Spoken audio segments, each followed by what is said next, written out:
কোটা আন্দোলন থেকে এক দফা রক্তাক্ত জুলাই শেষে শেখ হাসিনা সরকারের পতন। পুরো আন্দোলনে সাধারণ ছাত্র জনতার অংশগ্রহণের অন্তরালে কাজ করেছে রাজনৈতিক শক্তি।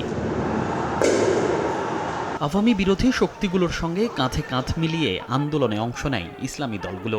একাধিক দলের নেতার দাবি, রাজনৈতিক ব্যানার আড়াল করতেই পেছন থেকে আন্দোলন চালিয়ে গেছেন। যদিও ইসলামী আন্দোলন বলছে, জুলাই আন্দোলনে দলীয় ব্যানার নিয়েই মাঠে ছিলেন তারা।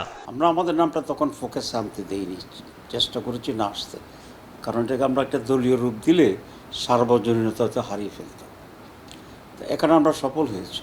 যাত্রাবাড়িতে তো আমাদের ছাত্ররাই তো আপনার পুরা দখল করে রাখছিল কয়েকদিন, এবং জুলাই এই আন্দোলনে আমাদের এই পর্যন্ত ইসলামী দলগুলোর নেতাকর্মী 100-র উপরে শহীদ হয়েছে। ছাত্রদের পাশাপাশি রাজনৈতিক দল হিসাবে একমাত্র ইসলামী আন্দোলন বাংলাদেশ ব্যানার নিয়ে রাজপথে ছিল। আমরা মাস্টারমাইন্ড দাবি করি না, তবে আমাদের সেই তথ্যগুলো তো মিডিয়ার কাছে আছে যে আমাদের নেতাকর্মীরা কিভাবে লক্ষ লক্ষ মানুষ 4 তারিখ 5 তারিখ রাজপথে ছিল।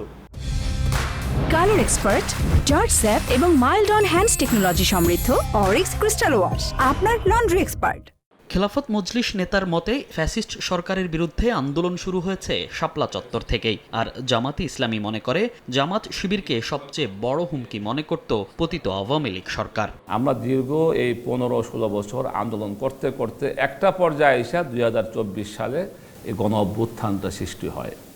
আমি মনে করি এই ফ্যাসিস্ট সরকারের বিরুদ্ধে আন্দোলনের সূচনা হলো শাপলা চত্বরের থেকে। তারা দেখছে যে তাদের পতনের আন্দোলনে সবচেয়ে শক্তিশালী এবং ইফেক্টিভ শক্তি হচ্ছে জামাত ইসলামী ছাত্র শিবির।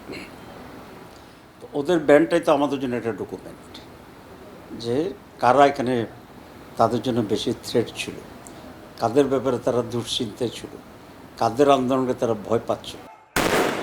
ইসলামী আন্দোলন বলছে, সরকার পতনের দাবিতে প্রথমে 5 আগস্ট কর্মসূচি ছিল তাদের দলীয়। পরে শিক্ষার্থীদের ঘোষণার পর একাত্মতা প্রকাশ করেন সেখানে। 18 জুলাই বিশ্বাস হুজুর ঢাকায় বললেন যে আপনারা সবাই মাঠে নামেন। আমাদের নেতাকর্মীদের তিনি মাঠে নামলেন। তার 19 তারিখ আবার আমাদের প্রোগ্রাম ছিল এখানে, এবং সেই 19 তারিখ প্রোগ্রামে পুলিশ গুলি চালিয়েছে। আমাদের 40 থেকে 50 জন গুলিবিদ্ধ হয়েছে। তবে আমাদের প্রোগ্রাম ছিল 5ই আগস্ট সারা দেশে, কারণ ছাত্রদের প্রোগ্রামটা ছিল প্রথম, তারা ঘোষণা করেছিল 6 আগস্ট। পরবর্তীতে দেখা গেল যে ওরা ওই প্রোগ্রামটাকে হঠাৎ করে 6 তারিখের প্রোগ্রামটাকে তারা 5 তারিখে মার্চ ঘোষণা করে দিল।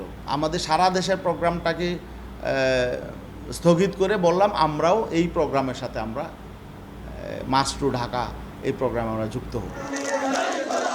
জুলাই পরবর্তী স্বীকৃতি নিয়ে অন্তর্বর্তী সরকারের প্রতি অসন্তুষ্টি আছে কিছু ইসলামী দলের। তাদের দাবি, দল মত বিবেচনা না করে জুলাইয়ে অংশগ্রহণ করা সবাইকে সমান গুরুত্ব দেওয়া উচিত। মনির হোসাইন, সময় সংবাদ, ঢাকা।